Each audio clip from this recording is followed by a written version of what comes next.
Welcome to the Crazy Hat Chemist. So today we're doing another video on atomic structure and electron configurations. So let's get moving. Bam!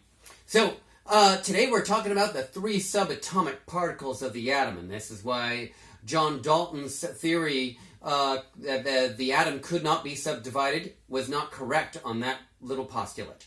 Okay, so the elementary particles of the atom and their locations are the following. 1. Protons. Protons are positively charged and they are in the nucleus. This is the mass of a proton. That is 1.672 times 10 to the negative 27 kilograms. Neutrons. Neutrons don't have a charge and they are in the nucleus as well. And here is the mass of a neutron. 1.674 times 10 to the negative 27 kilograms. I want you to notice that there's a very slight difference in the mass of the proton and the mass of the neutron. And that is the neutron is just slightly more massive. So if you ever have a question, what is the most massive subatomic particle of the three particles? Well, it is the neutron. Then second, the proton by just a little bit there, okay, in the third decimal place. However, if you look at the electron, electrons are negatively charged and they are outside the nucleus. They are not in the nucleus, right? And they are significantly less massive than either the proton or the neutron. About one proton is equal to 1,837 electrons.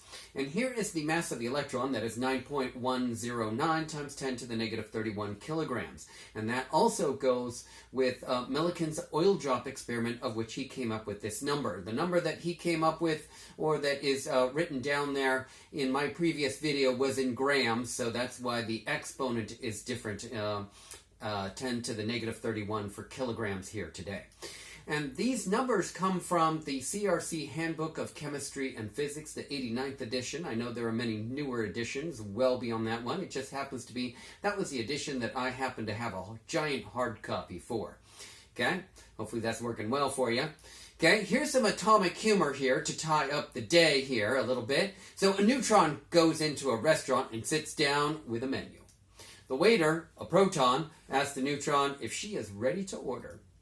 The neutron asks the proton how much the special is, and the proton replies, "There would be no charge for you, my dear." The neutron says, "Are you sure?" The proton replies, "Yes, I am positive." So hopefully you enjoyed that protons, neutrons, and electrons, their location, their charge, and the Handbook of Chemistry and Physics, and the little joke at the end. I am the Crazy Hat Chemist, and I believe this is a giraffe. How long is a giraffe's tongue? Good thing to look up there. And what color is it and why? Give me a thumbs up if you like that video. Please subscribe to my YouTube channel. I would greatly appreciate that. And see you later. Next time. Bye now.